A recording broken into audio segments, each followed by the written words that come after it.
Bom ou não, aqui é o Daniel Gontijo, sou professor de psicologia, doutor em neurociências. Este é mais um vídeo do quadro Testemunho Cético.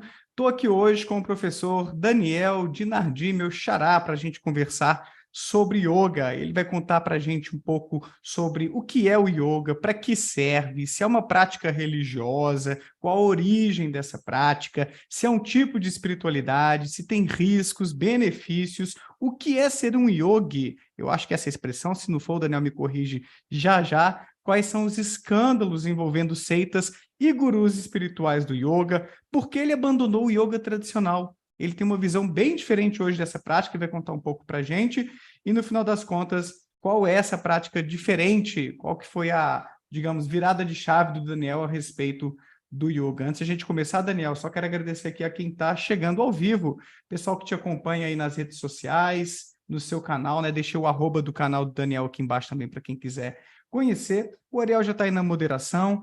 Convida todo mundo a se inscrever aqui no canal para acompanhar meu trabalho. Deixa o joinha se você curte esse tipo de conteúdo. Vá comentando aí no chat ao vivão, ou aí se você está assistindo 2084, o que, que você está achando do nosso papo. E se for possível, torne-se membro aqui do canal para apoiar meu trabalho de divulgação científica e reflexões sobre ciência e pseudociências. Pessoal, inclusive em janeiro eu vou começar um projeto novo. Quem tem muito interesse, quem curte ciência, quem gosta de desenvolver o seu pensamento crítico, fica ligado. Quem se inscrever no primeiro link que está aí embaixo vai receber em primeira mão as novidades com um benefício super legal. Então, fica a dica aí.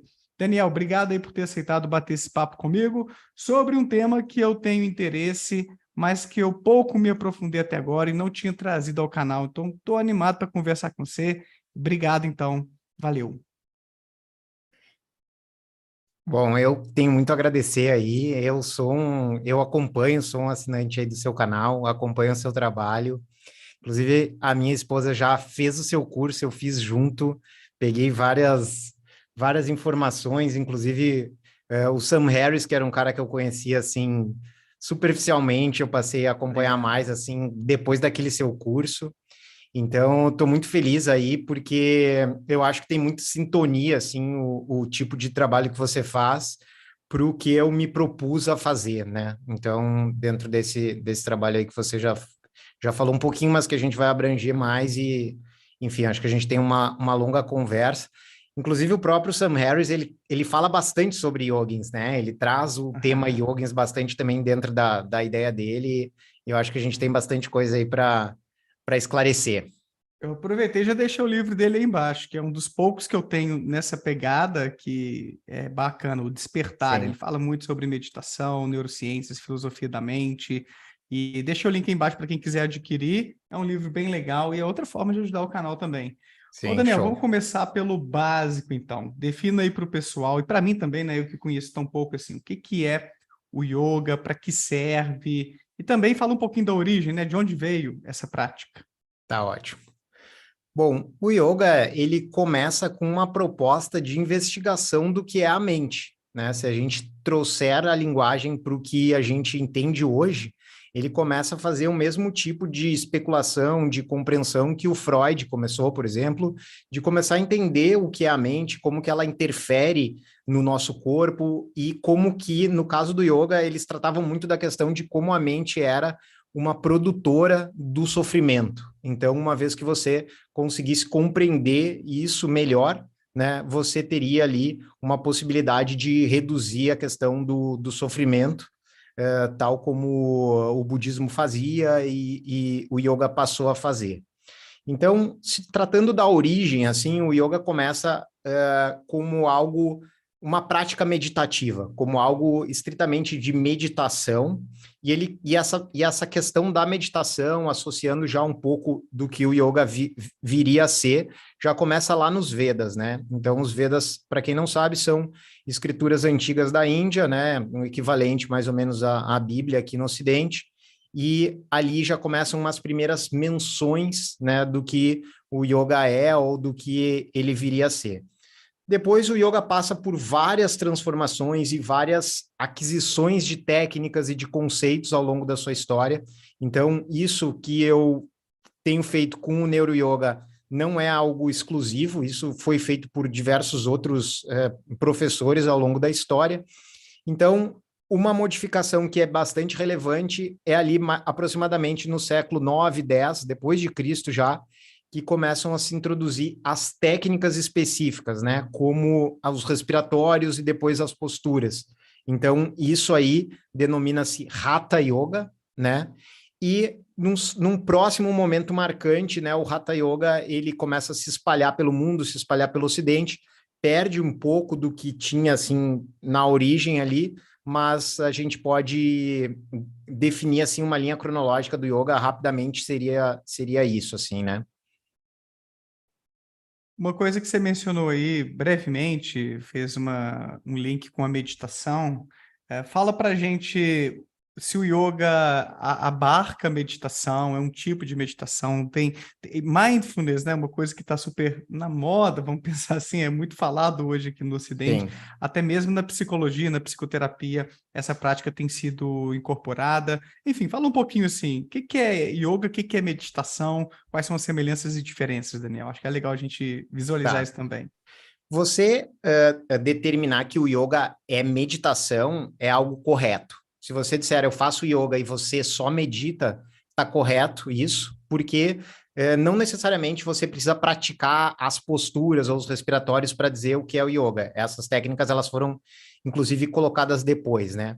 Então, o yoga ele tem uma origem e aí junta yoga, budismo e jainismo numa época em que a Índia começou uma grande produção cultural, né, na região de hoje é Varanasi, na época se chamava Kashi. Então, os Kashi tinha imperadores assim que eles queriam marcar a cultura do local. Então, eles começaram a patrocinar a escritura, a escrita de vários livros daquelas informações que eles tinham ali. Então, ali começa a nascer o yoga, o jainismo e o budismo, sendo que o yoga e o budismo, eles se parecem muito, né? Então, tratando do budismo de uma forma simples, né? A conclusão que o Buda chegou é que você deveria variar o mínimo possível nas suas sensações. Então, você não deveria nem buscar demais o prazer e nem tentar se afastar demais do medo, mas tentar buscar um caminho do meio em que você teria menos alternância de sensações, de emoções, e ali você encontraria mais paz interna, ou até mesmo, no caso, o nirvana, que seria a transcendência, né? Que seria a saída desse sofrimento. Nirvana é bom. Então, o yoga, ele segue a mesma linha. Então, se a gente pegar a escritura, que é considerada, assim, a mãe de tudo dentro do yoga, é chamada Yoga Sutra, e o segundo verso, né, que o escritor, que no caso é o Patanjali, ele define o yoga como uma redução das flutuações mentais. Então, por quê? Porque eles começaram a entender que era justamente essas flutuações mentais, essas distrações que produziam angústia, que afastavam a pessoa do que seria a essência dela, né? Então, reduzindo essas flutuações, você chegaria mais próximo do que é verdadeiro dentro de você, e aí esse verdadeiro eles consideravam a consciência, que depois a gente pode falar um pouquinho mais sobre isso, mas Aham. então, meditação, o que você está falando, é certo dizer que yoga é meditação, e se você pegar a meditação do budismo, a meditação do mindfulness e a meditação do yoga, elas são exatamente iguais.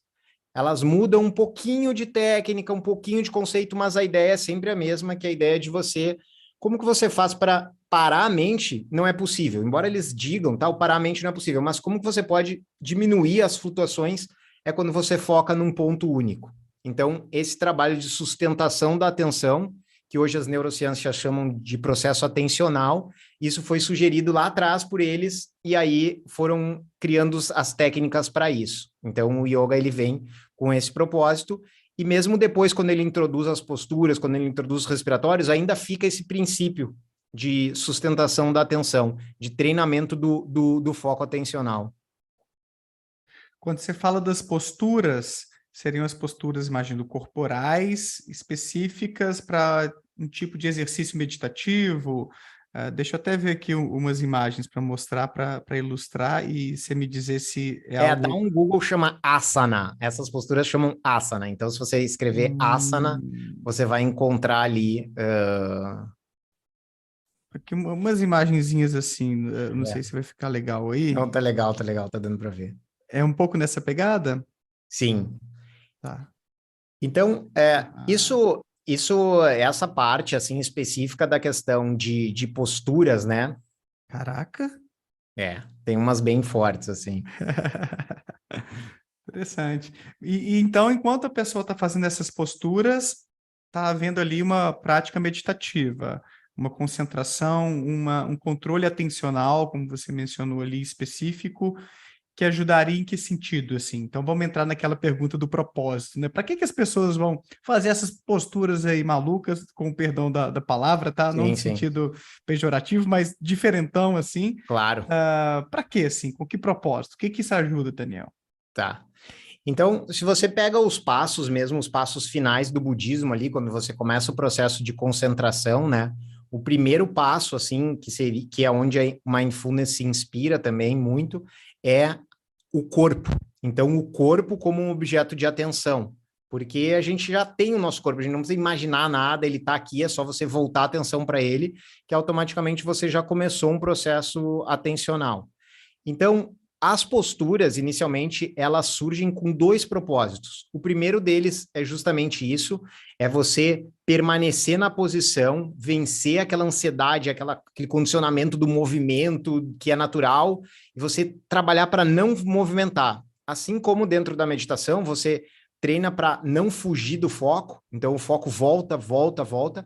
Nas posturas ocorre o mesmo processo, então você tem a vontade de se mexer, de se agitar, e a proposta da postura é fazer permanências mais longas, né? Então, especialmente no Hatha Yoga mais tradicional, que é o que é ensinado na Índia hoje, eles chegam a fazer, assim, até 1 hora na mesma posição, sabe? Hoje isso é impraticável, assim, dentro do Ocidente, isso não existe, mas, digamos, 3 minutos numa posição de alongamento é bastante tempo, né? Então você começa um treinamento, digamos, num nível que seria mais bruto, mais denso mesmo, né? E você começa esse processo de atenção no corpo para começar esse processo de treinamento. E além disso, a postura sentada, que é a postura que a gente faz a meditação e tradicionalmente se faz ela sentada, ela é desconfortável para a maior parte das pessoas, né? Você sente dor nos quadris, você sente dor nos joelhos, você sente dor nas costas. Então, as posturas que são esses asanas, eles têm essa proposta de preparar o corpo para a meditação. Então, preparar para você parar ali e fazer a meditação. Então, esse é o objetivo, os dois objetivos principais. Treinar o foco atencional, preparar para a postura sentada, que é considerada a principal, né? Tem um monte, mas a principal é a postura sentada. Legal. O Harris, naquele livro que você já mencionou, o Despertar, e que eu mostrei aqui pro pessoal, né? É. Quem quiser adquirir, Podem tem algumas comprar aí, coisas pessoal. Podem legais. comprar que vale a pena. Esse aí é É muito muito. bom, né? É um livro curto, né? Mas que traz É, muitas reflexões científicas, filosóficas e em torno desse assunto que é muito legal mesmo. Ele comenta que tem alguns estudos mostrando que a meditação traz bem-estar, que dá para a gente medir o nível de mindfulness basal assim das pessoas, né? O quanto elas conseguem se manter concentradas, focadas no aqui e agora, em vez de se perderem nos seus pensamentos aleatórios sobre o futuro, sobre o passado e tal. Então, o yoga, quando a gente pensa nessas posturas, eu imagino que reflete também nessa capacidade de mindfulness, né? De foco atencional, que você estava mencionando antes. E as pessoas buscam para ter esse bem-estar também, Daniel. Tem alguma pegada também de, vamos pensar assim, de condicionamento físico não entra aí. Aí já é outra pegada, não é essa a proposta. é. Existem muitos tipos de yoga, né? Então, por yoga, Aham. você pode entender daquelas práticas do Bikram ali, que não sei se você chegou a ver um documentário que tem na Netflix, tal, que eles fazem Isso numa não. sala de 40 graus, né? As pessoas morrendo, suando ali e tal. Então, aquilo ali tinha uma proposta unicamente física, né? E até só sentar, entendeu? Então, você tem os dois extremos, assim. Qual que é o meu ponto de vista com relação a isso, assim? É que as posturas, o alongamento, ele é um tipo de prática que é essencial para a nossa vida se a gente pensa em viver bastante tempo. Porque o corpo, naturalmente, ele vai se atrofiando, ele vai perdendo mobilidade. Então, o alongamento, que são as posturas do yoga, em grande maioria, tem posturas de força, mas o foco maior é a postura de alongamento. Ele é algo essencial para todo mundo deveria fazer, seja um atleta, seja um sedentário, porque isso vai nos ajudar a várias coisas, como, sei lá, bem-estar mesmo, de você não estar tendo incômodo nas costas, incômodo no pescoço, porque quando você alonga, você tem um trabalho na fáscia dos músculos. Então, você tem uma liberação de tensão nos músculos, que se equivale a, por exemplo, você fazer uma massagem, só que daí você não teria que ter ninguém ali te apertando, você mesmo está fazendo essa liberação. Então, as posturas, como uma proposta, digamos assim, de um condicionamento, no sentido de assim, você ganhar cardiovascular, ele pode ser usado. Existe uma prática que é o yoga mais praticado no mundo hoje, que é o Ashtanga, que ele é bem intenso, sabe? Ele é bem intenso, assim, e a prática é de 1h30 se parece muito com um CrossFit. Mas daí, no meu ponto de vista, se você quer condicionamento, se o seu objetivo é condicionar o corpo no sentido de ganhar cardiovascular, de ganhar mais força, é melhor fazer CrossFit. Porque o CrossFit tem mais conhecimento colocado ali, porque os caras têm um monte como é que se diz, de materiais ali que vão te ajudar, tem muito mais estudo em cima de movimentos do CrossFit do que propriamente no yoga, entendeu? Então, assim, se é para isso, eu não vejo motivo. Agora, se é para você justamente se sentir bem, se sentir leve, liberar a tensão muscular e aí sentir relaxado, isso de fato os asanas fazem, sabe? As posturas têm esse efeito que é ter uma sensação geral de bem-estar. Então, elas produzem Legal. isso. Legal. E tem pesquisa científica corroborando essas experiências pessoais, assim, porque uma coisa é a gente ter a Claro. experiência pessoal, né? Outra é ter um estudo para ver se esse bem-estar não é um placebo, né? Uma Sim. expectativa, algo do tipo. Você que anda estudando a parte acadêmica da coisa também, tem havido pesquisas nessa direção também, igual mindfulness tem evidências de que ajuda em alguns casos para alguns pacientes, né, que apresentam ansiedade, depressão, não é para todo mundo também, não é aquela panaceia, Sim. né? Mas é algo que é bem promissor na clínica. Yoga, pensando nessas posturas, tem evidência? Você viu alguma coisa, Daniel, nessa direção? Tá. Então, o primeiro ponto é assim, o que existe mais de evidência hoje é relacionado à parte da meditação, né? Tá. E o mindfulness, ele consegue ter mais dados, porque o Kabat-Zinn, né, que é o John Kabat-Zinn, que foi o criador do mindfulness, ele criou um protocolo, que é algo que dentro do yoga não existe, entendeu? Então, ele tem ali, você vai fazer assim, depois assim, por 20 minutos, por 3 meses. Então, isso favoreceu o processo de pesquisa, mas como a meditação do yoga é exatamente igual ao do mindfulness, é muito, muito próximo, e muitas vezes é a mesma técnica mesmo, pode-se considerar a meditação do yoga produzindo esses mesmos efeitos, porque a técnica em si é a mesma. Com relação à prática como um todo, assim, existem diversas pesquisas. Eu li recentemente até uma meta-análise, assim, de pesquisas feitas nos Estados Unidos, e eles chegam a conclusões muito parecidas com a que chegam a mindfulness, assim, sabe? Então, um processo de regeneração do cérebro, a questão de ajuda de Alzheimer, tudo isso foi apresentado dentro dessas pesquisas. Inclusive, eu podia até depois disponibilizar, né? Eu fiz uma tradução até dessa pesquisa e eu posso disponibilizar para você um PDF, depois você põe o link aí, a gente Legal, pode deixa ser. aí, porque foi uma bem ampla, assim. Só que ela considerava o yoga como um todo. Agora, É. isolando só o asana e falando das posturas como um todo, eu nunca vi nada assim, sabe? Só vamos trabalhar os asanas. O que existe dentro da educação física como um todo são os benefícios do alongamento, que daí, mais uma vez, é a mesma técnica, entendeu? Vai mudar um pouquinho, no yoga você vai fazer uma respiração, eventualmente você vai ter essa proposta da concentração, que o alongamento não necessariamente precisa ter, né? Você pode fazer alongamento vendo TV. Agora, asana você não pode fazer isso, daí estaria fora do contexto, entendeu? Não estaria errado. Mas como o efeito é físico, o efeito acaba se parecendo muito, assim. Mas é uma questão corporal, assim, sabe? Às vezes as pessoas falam, essa postura é boa para libertar o seu coração, ou para uma questão emocional, ou se você tá, sabe? Esse ponto, assim, eu já acho que começa a forçar, e isso é uma das coisas que mais me incomodava dentro do yoga, assim, que os professores começavam a dar qualquer coisa e falavam qualquer coisa, sabe? E começavam a falar, um professor vai passando para frente e vai falando, só que ninguém nunca ia atrás e investigava. Ah, será que isso aqui realmente é bom para a questão da minha depressão, ou da minha ansiedade, ou da minha, sabe, coisas assim, iam jogando de forma aleatória, assim. Então, é, É. isso foi que começou a me incomodar, assim, e foi daí que eu comecei a mudar essa visão. Aham. Eu já vou te perguntar sobre isso, inclusive. Tá? Só antes, só para ficar Não, claro o fica que tranquilo você aí, o que disse quiser. sobre Alzheimer, não quer dizer que yoga está curando Alzheimer, nada disso, né? Pode ter Não, algum benefício ali pontual em alguma coisinha, mas não é uma cura, só para deixar é claro, né? redução no processo de degeneração de sinapses, entendeu? Esse foi um dos efeitos que essa pesquisa que eu coloquei, eles apresentavam ali.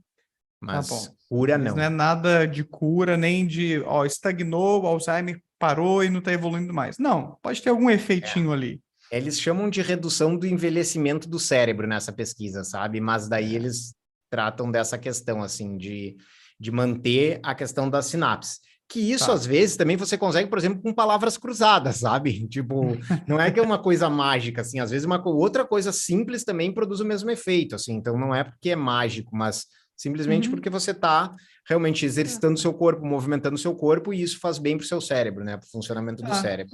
É importante apontar isso, ô Daniel, porque uma das coisas que me incomodam às vezes na mídia, quando esses estudos são reportados num jornal, numa revista científica ou uma revista, sei lá, de banca, é como se fosse, uau, revolucionário, faça yoga ou vá à igreja, porque na minha área, né, da psicologia da religião, tem evidências de que pessoas mais religiosas têm menos sintomas depressivos. Isso é uma evidência muito robusta, de Bem, meta-análise, tudo bonitinho.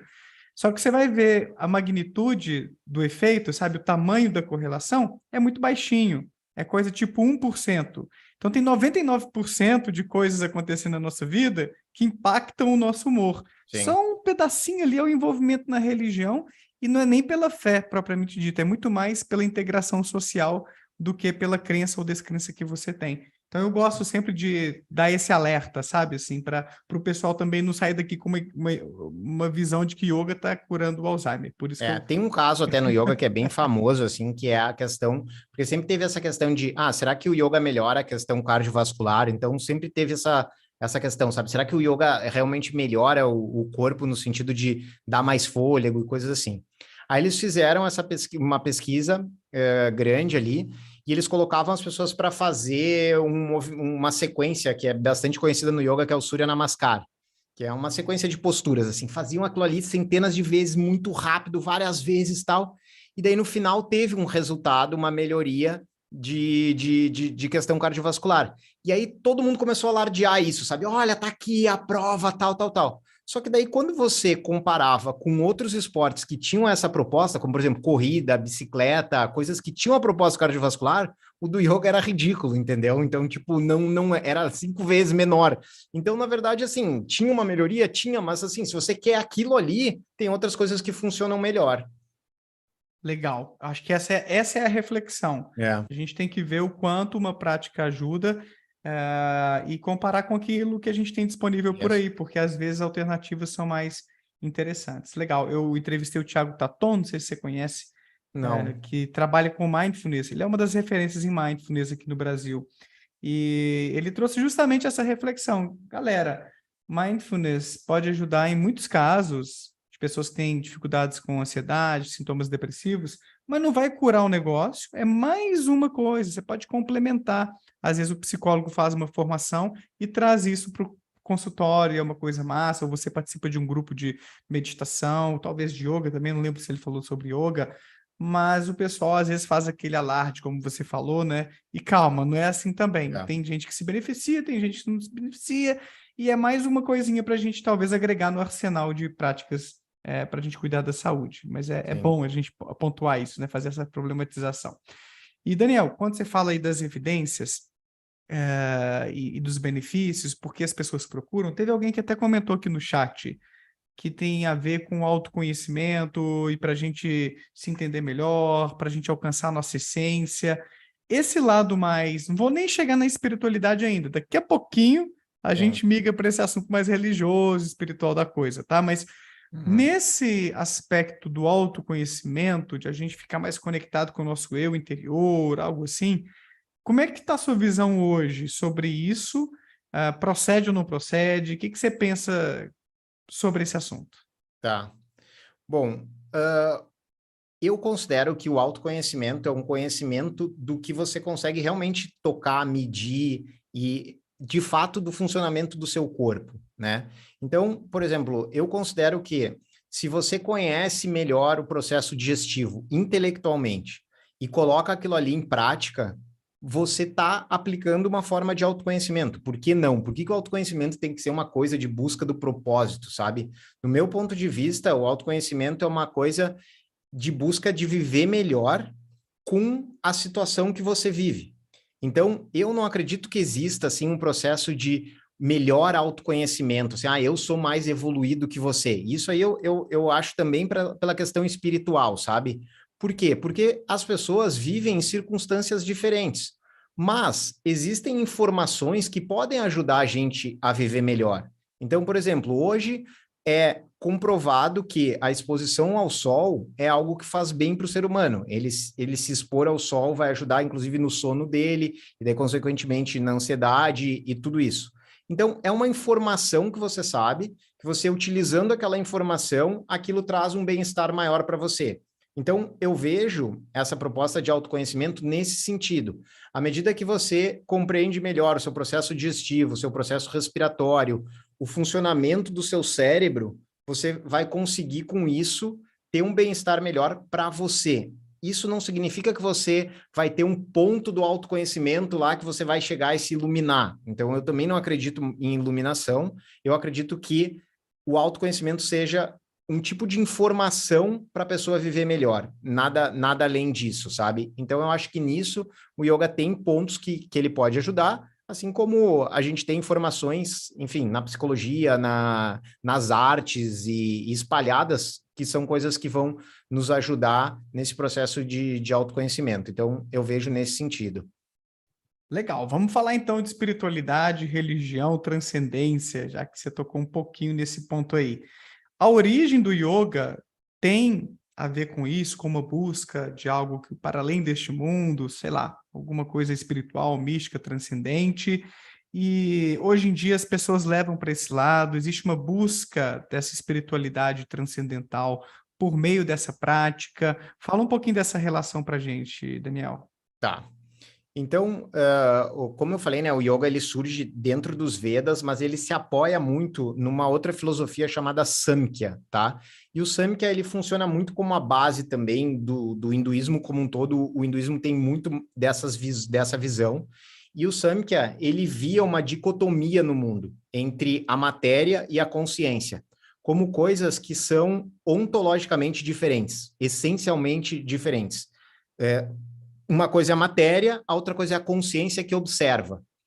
E o propósito do yoga seria você chegar nessa consciência pura que somente observa. Só que o dualismo ele tem esse problema que é o gap da interação.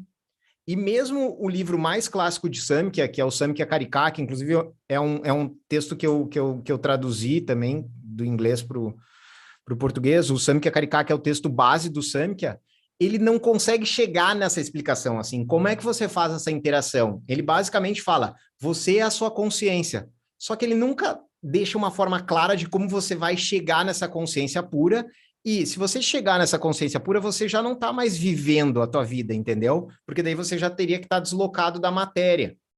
Então, esse ponto, assim, ele só traz uma real solução quando acaba a vida, porque daí você sai do seu corpo e você vive essa consciência plena.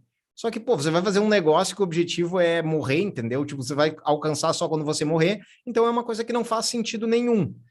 E o que que acontece? Essa visão de que a consciência é o verdadeiro, ela foi trazida para o Ocidente de forma que o perfeito está dentro de você. Então você tem o que é perfeito, que é essa consciência plena, que é esse tudo, então está dentro de você. E as pessoas, elas adoraram essa visão, entendeu? Porque, porra, então eu sou perfeito em mim mesmo, né? Essa ideia de, você é perfeito em si mesmo, é muito falado isso dentro do yoga. Você é perfeito em si mesmo, você é perfeito em si mesmo. Então, basicamente, pô, que legal, entendeu? Eu não preciso fazer mais nada, eu sou perfeito em mim mesmo, eu só preciso me descobrir aqui e tá tudo certo. Só que o ponto é que para você ter essa questão desse perfeito em si mesmo, que daí você não vai ter dores, né? Você não vai ter sofrimento, você precisaria também extinguir o prazer. E daí entra na mesma linha do budismo, entendeu? Então não dá para pegar só a parte boa, você teria que pegar a parte ruim. Só que essa parte ninguém fala, entendeu? Isso não é falado dentro do yoga. Você quer chegar nessa perfeição de não ter mais a dualidade do mundo, então você tem que extinguir o prazer também. Então, basicamente, você não poderia buscar nenhum tipo de prazer na sua vida. E a gente sabe que isso é literalmente impossível, que a própria mente humana, o próprio funcionamento do corpo, sempre vai buscar o prazer. Ele sempre vai buscar o prazer e ele sempre vai evitar a dor. Então, essa ideia do perfeito em si mesmo e que a consciência está dentro de si, primeiro, ela não é completa, tal como ela é explicada aqui, e segundo, que ela pode entrar num ponto altamente narcisista, sabe? Porque, pô, se eu sou perfeito em si mesmo, eu não preciso mais melhorar, eu já sou Deus. O hinduísmo, ele tem essa ideia de que Deus está dentro de você. E que, basicamente, você não sabe disso porque a sua mente te atrapalha ali de conhecer isso. Então, a pessoa nunca sabe, assim, mas o que agora é minha mente e o que é minha consciência? Ela não consegue distinguir o que é mente e o que é consciência. Na teoria, eles falam, a mente é essa coisa que fica resolvendo os problemas e consciência é o que observa. Mas a gente que estuda neurociência sabe que essa observação, esse funcionamento do cérebro observando é simplesmente um estado mental. E que o cérebro produz diferentes tipos de estados mentais, um deles é o contemplativo, o outro é o mais reativo, ou mais agitado, ou o que quer que seja. Então, essa ideia, para mim, ela cai por terra porque você não consegue distinguir o que é consciência e o que é mente de uma forma clara. E a filosofia ocidental, há muito tempo, ela já tirou essa dualidade. Ela já falou, não, cara, tudo é mente. Tudo é mente. O ponto é como é que isso é produzido pelo cérebro. Mas não tem esses dois pontos, porque o hinduísmo, o yoga, o samkhya, eles falam sempre desses dois pontos, que uma coisa é essa mente, essa consciência divina, que está dentro de você, mas que você não percebe. E a outra coisa é a mente, que é a produtora do sofrimento. Isso também tem um outro ponto que é, se você começa a entender que a sua mente é a que produz o sofrimento, para que você vai saber sobre mais coisas? Para que você vai dar mais poder para sua mente? Para que você vai assistir uma live e aprender coisas, se é justamente isso que está criando o teu sofrimento? E ficam coisas incoerentes, sabe? Você não consegue conciliar essas duas visões. A mente é importante, mas ela é a produtora do sofrimento. Então, o que eu faço com ela, sabe? Eu extingo ela, eu viro um ignorante total e vivo só contemplando o mundo. Mas o problema é que quando você abre os olhos de manhã, você já está tomando decisão. Então, de alguma forma, você não está mais na consciência observadora. E aí você pode ter momentos mais contemplativos no seu dia, mas toda hora você vai ter que tomar uma decisão. E uma decisão é sempre algo que você não vai mais ser contemplativo, sabe? Você vai ter que partir para ação. Então, foi nesse sentido que eu comecei a ver essa questão da incoerência dessa proposta de libertação, que é a proposta de você viver só a consciência, porque na prática isso é impossível. Não é possível você viver só contemplando o mundo. E se você conseguisse chegar a isso, tal como eles dizem que os mestres iluminados lá chegaram, o cara ia ficar igual um vegetal, assim, ó, na cadeira, assim, e tal como acontece na Índia, os discípulos tinham que vir e alimentar o cara. Porra, mas daí é fácil, né, cara? Você ser o iluminadão, fica parado e os caras vêm e tem que te alimentar. Então, assim, isso é incoerente com a vida tal como ela acontece de fato, sabe? Então, essa incoerência dessa proposta de libertação do sofrimento, que é viver só na consciência, que eu acho isso inviável, assim, eu acho que isso não é possível, tendo em vista tudo que a gente entende hoje sobre o funcionamento do cérebro e da mente. Legal, Daniel. O Júnior mandou um superchat aqui falando assim: uma coisa é certa, a mente tem um poder extraordinário. Obrigado, Júnior, pela contribuição aí, pelo superchat. Então, Daniel, isso foi uma das coisas que me motivou a falar assim, cara, não pode ter, então a consciência não pode estar acima da mente, sabe? Porque eu, de fato, acho que a mente é extraordinária, o nosso cérebro é incrível, o nosso cérebro foi capaz de criar tudo que a gente tem de benefícios hoje. E aí você vai se desfazer disso, você vai desvalorizar isso, porque é a mente que produz o sofrimento, né?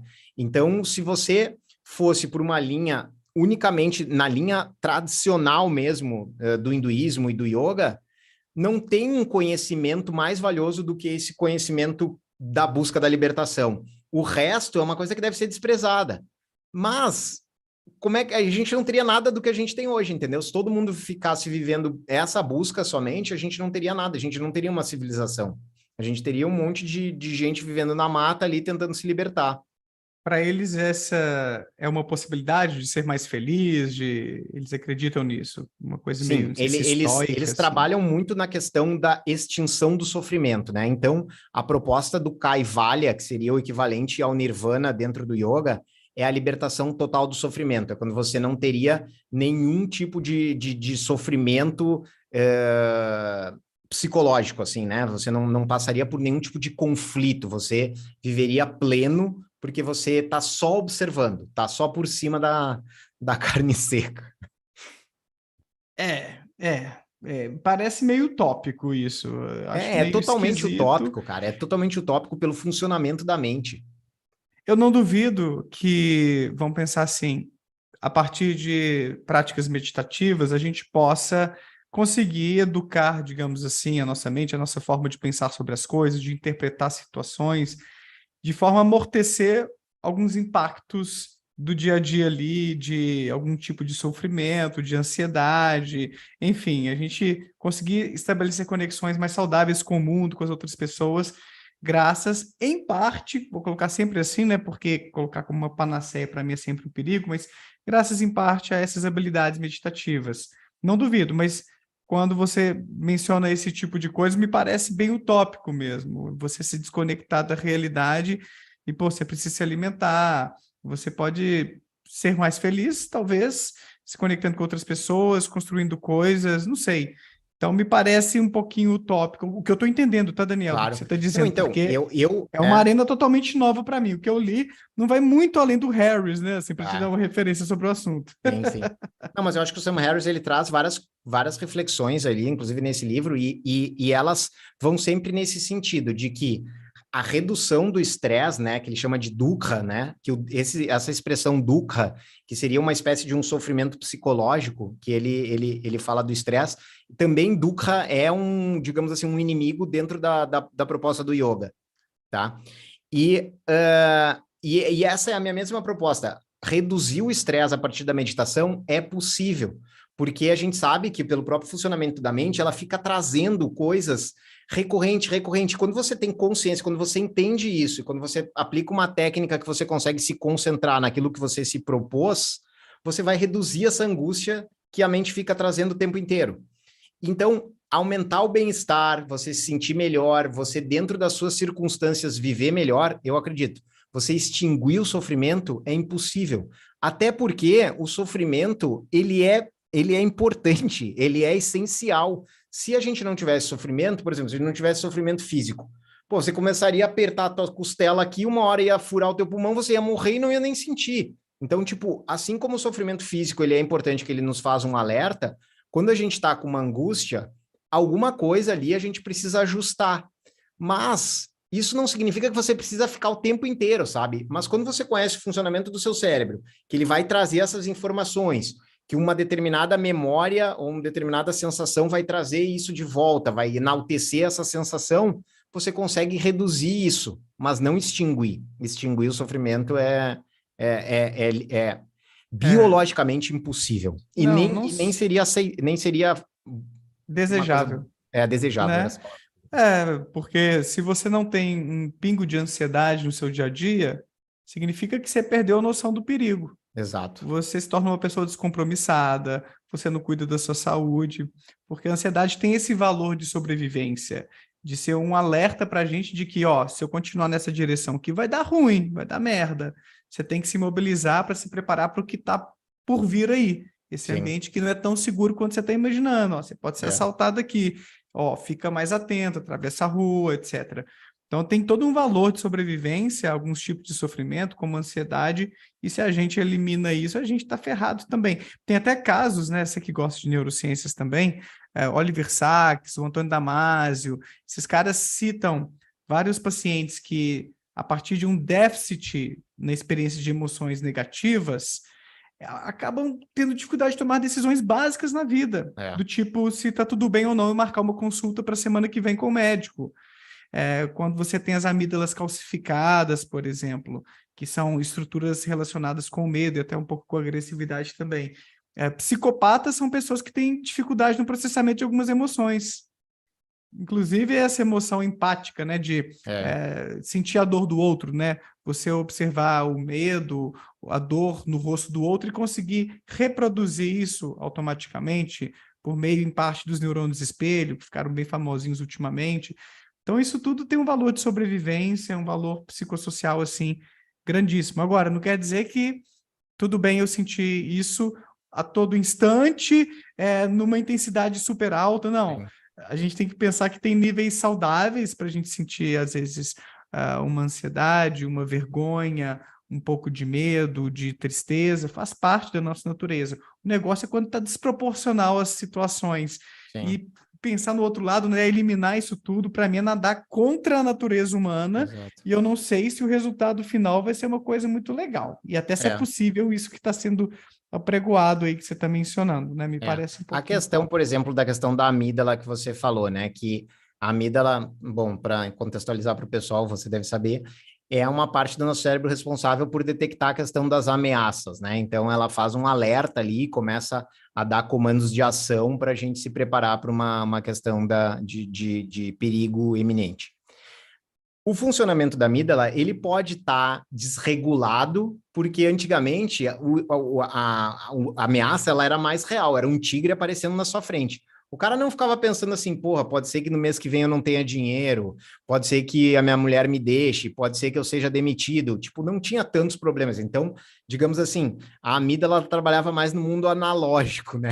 E hoje ela funciona mais no digital. Então, assim, pode acontecer de ter desregulagem nisso, né? Mas você não vai eliminar a amígdala. E aí, uma das coisas que a meditação faz é justamente reduzir o efeito da amígdala, reduzir o impacto dessa ameaça no nosso corpo. Então, isso tem várias evidências, assim, inclusive. Antes eles acreditavam que isso acontecia durante a meditação. Então a pessoa tinha meditação, ela tinha uma redução da atividade da amígdala durante o processo meditativo. E hoje já sabe que quem pratica regularmente meditação tem esse efeito da redução da atividade da amígdala no seu dia a dia. Então, ela começa a ensinar o cérebro a não despertar aquela amígdala com tanta intensidade. Então, isso é um efeito positivo, é uma coisa que você usa uma técnica para regular algo que de fato pode estar desregulado dentro do funcionamento, né? E trazendo um pouco mais sobre esses elementos, essas coisas que a gente tem, que a neurociência tem descoberto mais hoje em dia, por exemplo, a questão do cortisol, né? Que todo mundo fala, reduzir o cortisol, reduzir o cortisol. E nas neurociências a gente sabe que não tem uma coisa que assim, você diminui de um lado e você só tem ganho, como normalmente as propostas mais religiosas elas têm, né? Ah, não, se você for nesse caminho, tudo vai se resolver. Se você não tem cortisol, você não tem comprometimento. Acho que você chegou a falar isso, né? Então, um pouco de cortisol, um pouco de adrenalina é essencial, senão você não vai sair da onde você está. Se você não tem isso aí, você não tem como se comprometer com nada. E aí você vai ficar uma pessoa assim, tipo, uma alma penada, sabe? Vai ficar lá, não toma decisão, não se compromete com nada, né? Tá só, né, deixando as coisas acontecer ali e não tá seguindo ali o seu pensamento propositado, aquilo que você se determinou. Então, trabalhar com o que a gente tem de uma forma equilibrada pode nos ajudar bastante. Se a gente conhece um dos mecanismos, a gente vai funcionar muito melhor, assim. Então, Legal. enfim. O Júnior mandou outro superchat aqui, valeu, Júnior, falou que é impossível ficar 100% sem conflitos na mente. É Exato. 100%, é meio complicado, né? a felicidade é bem intermitente, né? Os momentos de paz, assim. Dá para a gente levar uma vida mais tranquila, mais serena? É claro que dá.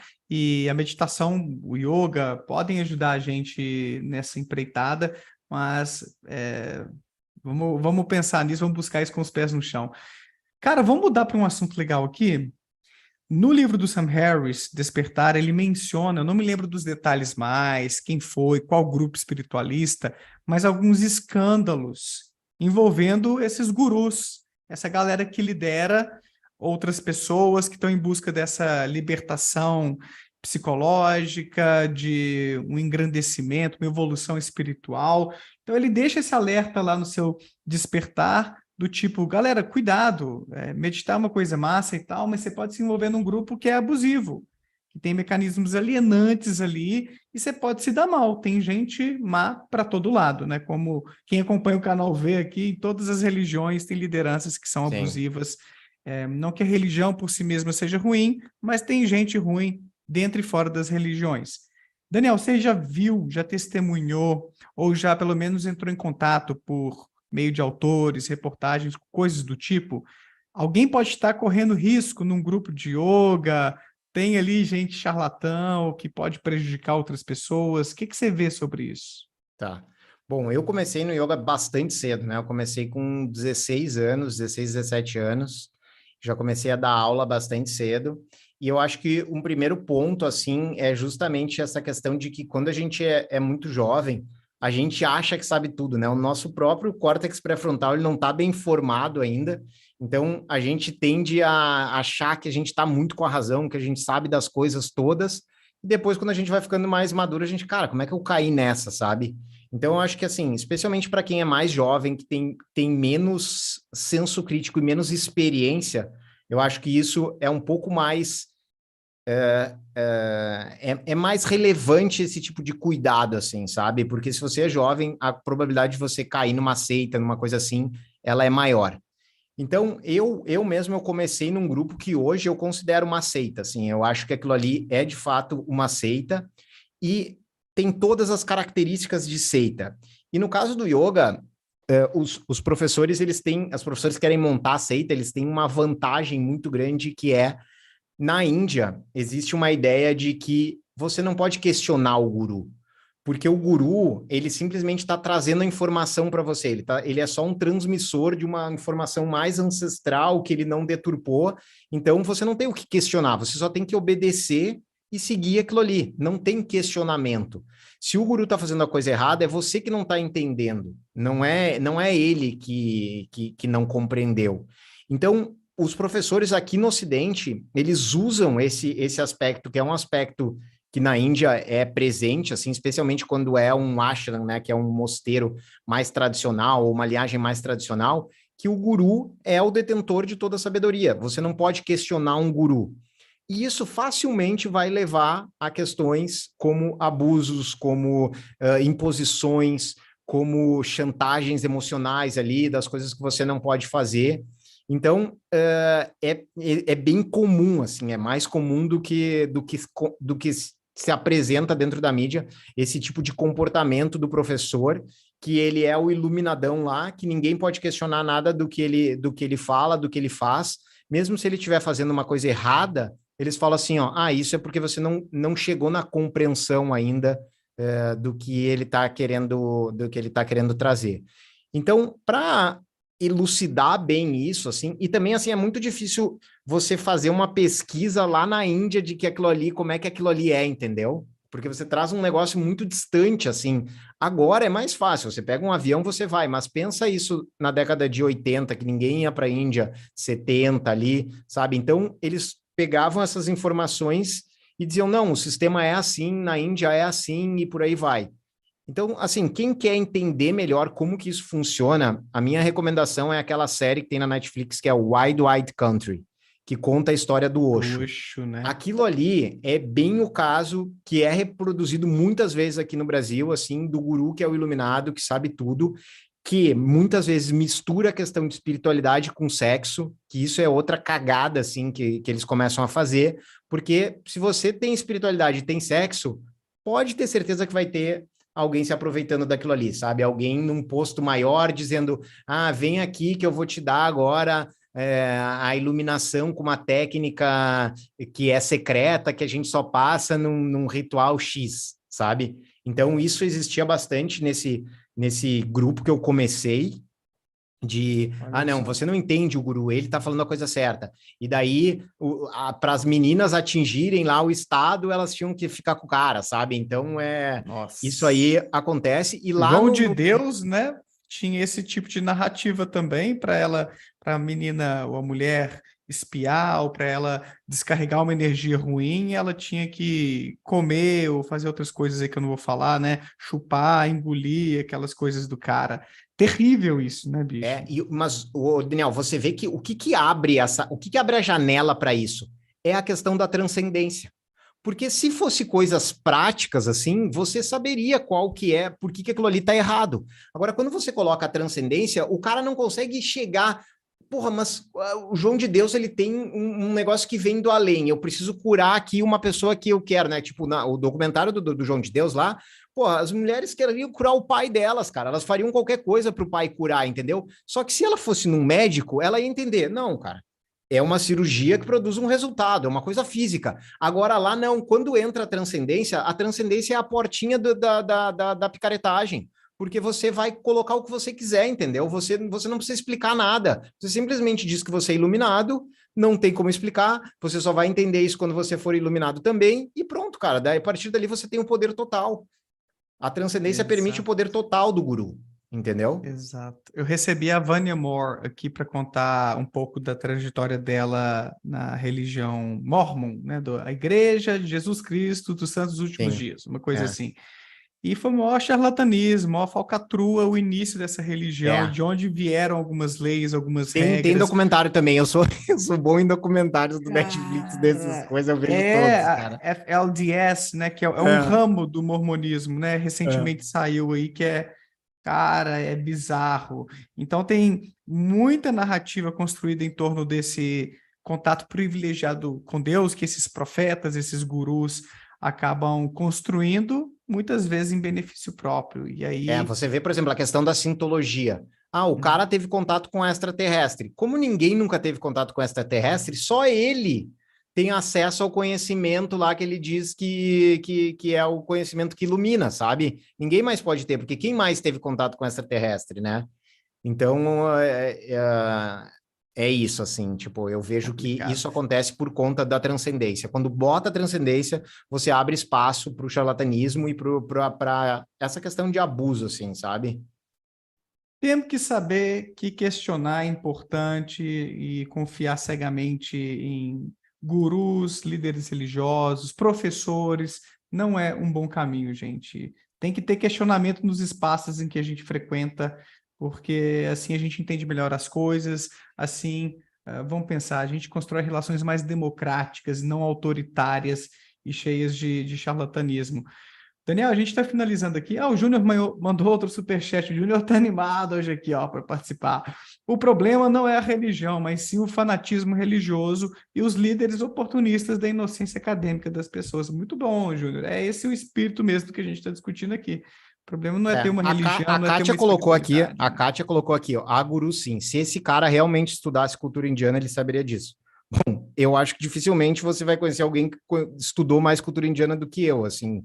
E eu estudei, inclusive, com um professor de yoga brasileiro que ficou 7 anos dentro de ashrams indianos, estudando dentro da tradição do Hatha Yoga. E é fato, não pode questionar guru. Claro que vai ter o guru lá de Rishikesh, que é a cidadezinha que todo mundo vai, que o cara é ocidentalizado, que ele vai dizer, meu, pode sim, pode perguntar aqui que eu respondo tal. Mas falando em termos de tradição, vai questionar um guru da Nata Sampradaya, um guru de uma tradição forte na Índia, cara, você vai tomar chibatada, você vai ser expulso, não tem questionamento. Guru na Índia de tradição, que é bem reconhecida, tudo, não pode questionar. O cara, ele é o transmissor do conhecimento e o máximo que você pode fazer é vazar, entendeu? Ou aceita ou vaza. Essa é a ideia delas. E isso é Beleza, bastante comum, Daniel. né? Ah, As pessoas sempre vêm colocar isso. Pesquisa mais. É sempre quando elas querem contrariar ou querem dar uma letrinha, as pessoas colocam essa, sabe? Ah, você tinha que se informar mais sobre isso. Cara, isso aí é uma coisa. Como é que você sabe o que que eu me informei, sabe? Tipo, o que que você sabe que eu li, o que que você sabe que eu sei? Você nem conhece meu trabalho e já tá colocando, cara, se estudasse mais de cultura indiana. Eu estudo cultura indiana há 27 anos. Às vezes a pessoa tem uma visão, né? Pode ter chegado na live agora, né, Daniel? Não sei. Ó, assim, galera, é aquela coisa também, né? Teve até gente falando aí, Daniel, chama fulano de tal para falar e tal. Eu posso trazer alguém com uma Claro, visão claro. diferente aqui, né, para fazer um contraponto ao Daniel. Estou sempre aberto a receber. Eu recebo muitos ex-pastores aqui, por exemplo, Daniel, para dar seu testemunho cético, mas eu já recebi pastores aqui também para falar sobre a sua visão do cristianismo, para a gente bater um papo saudável e tudo. Tudo bem que os que eu recebi até agora não são tão conservadores. Mas se você conhecer um aí bem conservadorão, que quiser chegar aqui para bater um papo comigo também, tá tudo certo. A gente troca uma ideia aí. Ô, Daniel, para a gente finalizar, uma coisa que eu coloquei aí na capa da live, né? Um ex-yogi, porque eu queria que você explicasse um pouquinho isso. No final das contas, você não deixou de meditar, de praticar o yoga. Dá para a gente falar que você é um ex-yogi, ou na verdade você só rompeu com uma visão mais tradicional do yoga e desenvolveu uma outra maneira de ver e de praticar? Tá, Me fala um sim. pouquinho sobre isso. A palavra yogi, ela tem duas interpretações. Ela pode ser simplesmente o praticante de yoga, mas pode ser também o yogi, ou o praticante que atingiu uma iluminação. Então, o yogi é visto como aquele que se iluminou. E, de fato, eu não acredito em iluminação. Eu não acho que isso seja possível. Eu acho que isso, biologicamente, é impossível se você tem como a questão de libertação total do sofrimento, que é a proposta do yoga. Então, eu vejo nesse sentido, ex-yogi, porque eu não acredito que a iluminação, tal como é vendida dentro do yoga, ela seja possível. Então, eu me considero um ex-yogi nesse sentido, entendeu? Não como deixar de praticar, mas como alguém que não vê a iluminação como uma busca legítima, porque você nunca vai chegar nesse ponto, assim. E a pessoa que diz que vai chegar, ela vai ter os mesmos conflitos que as pessoas normais, entendeu? E eu já tive contatos com muitos mestres de yoga, assim, e no final do dia, quando você está próximo deles, você vê que os conflitos são os mesmos, entendeu? Então, eu não acredito que exista evolução espiritual. Por quê? Porque cada pessoa vive dentro de uma circunstância. Então, você vai dizer assim, eu sou mais feliz porque eu sou mais evoluído espiritualmente. E aí tem uma pessoa que trabalha na obra do lado da sua casa, que tem que acordar às 4 da manhã, que tá puta, porque, pô, brigou, não conseguiu dormir direito, e aí ela é menos evoluída espiritualmente que você. Então, isso aí para mim não fecha, entendeu? O que existe você pode ter informações que podem te ajudar a sua vida, mas isso não te faz melhor, não te faz mais evoluído espiritualmente que uma outra pessoa. Então, no yoga tem muito essa ideia de que a pessoa é mais calma, ela é mais evoluída. Isso não significa evolução espiritual. E evolução espiritual é uma coisa que, como é imponderável, você pode dizer que é qualquer coisa, entendeu? Então, isso eu não acredito. Então, a minha visão de ex-yogi é nesse sentido. Eu sou um ex-yogi porque não tem essa ideia de me Para iluminar. você é uma ilusão esse lance de evolução espiritual, de iluminação. Para você isso aí é abobrinha. A iluminação, com certeza, não existe, isso não existe. O que existe é para que cada pessoa, como a gente falou ali da questão da amígdala, né? Então, eu posso, praticando, reduzir isso. Se eu sou uma pessoa que sou muito reativa, se eu praticar meditação, respiratório regularmente, isso eu vou melhorar dentro da minha vida. Mas isso não significa que eu vou ser mais evoluído que você, porque quando eu falo evolução, é assim, comparando, né? É comparando um com o outro. Agora, você pode ter uma evolução pessoal ali de entender melhor os seus conflitos, os seus medos, os seus desejos, e você pode trabalhar e melhorar isso. Agora, não que isso vai te fazer melhor do que as outras pessoas. Legal, Daniel. Conta assim para a gente fechar então. Em que yoga você acredita no final das contas? O que que é a sua proposta? Qual foi a sua virada de chave? Porque você Sim, não está jogando fora tudo que você aprendeu, tudo que você praticou nesses 25, 27 anos, né? Você só sim. tem uma perspectiva diferente sobre tudo isso. Então, fecha para a gente assim com a sua visão, né? E com uma mensagem para quem está assistindo a gente aí, que já tem gente chateada aí no chat, e vai ter mais gente até 2084 vendo essa Me live aqui, xingando. ficando chateada com você. Não tem problema não, podem ficar aí, pessoal. Não podem ficar chateados, podem xingar, não tem problema nenhum. E eu sou a favor da liberdade de expressão total. Acho que as pessoas têm que botar para fora mesmo o que elas pensam. Então, falando com relação ao que eu acredito que funciona, eu acho que as técnicas dentro do yoga, elas funcionam. O pranayama, os respiratórios, então, de fato, se você fizer respirações mais lentas, isso tem uma ativação no seu sistema parasimpático. Então, você tem um processo de tranquilização interna. Isso é fato. Não, contra isso não tem como negar. Você reduzir o seu ritmo respiratório tem uma interferência. Você concentrar o seu processo atencional tem uma melhoria. Você trabalhar os alongamentos, você tem benefícios. Mas isso não significa que você vai se libertar dos sofrimentos. Então, é libertar totalmente. Você pode reduzir, mas não libertar totalmente. E a forma como o yoga vai entendendo esse processo de você fazer uma vivência no presente, da onde as coisas realmente acontecem, que é a mesma visão do budismo. Nisso eles se parecem muito, né? O yoga e o budismo, eles têm essa semelhança da vivência do presente, que foi essa primeira investigação. Isso está sendo corroborado com relação ao que funciona, ao que acontece e o que está sendo descoberto dentro das neurociências, que a experiência mesmo, ela está acontecendo agora. Ela traz um histórico de trás, né?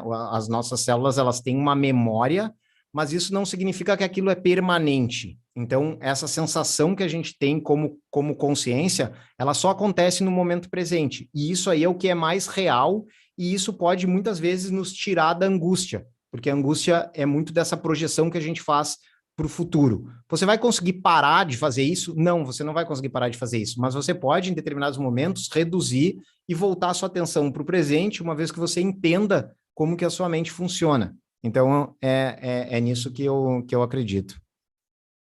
Legal, Daniel. E você tem o canal aí, você tem movimentado lá, você quer deixar assim uma mensagem para quem quiser conhecer mais seu trabalho?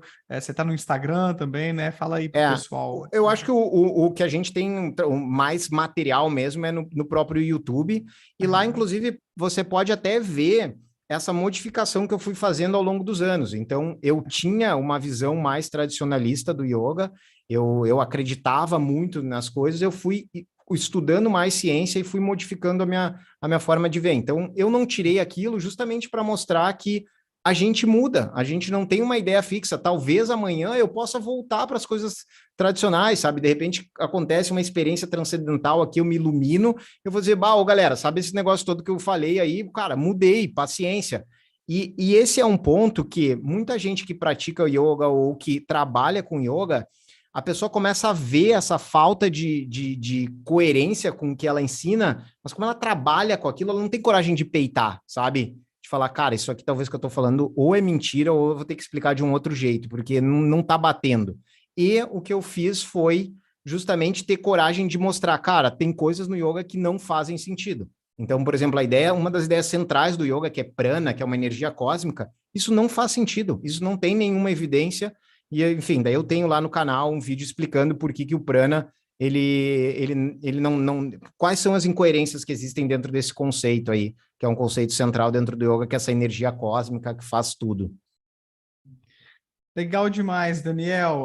Recomendo mais uma vez, né? O Daniel também leu o Sam Harris em seu Despertar. É um livro bem legal para a gente ver um pouquinho dessa espiritualidade mais naturalizada, Yes. sem alguns conceitos controversos que são mais místicos, né? Essas coisas que...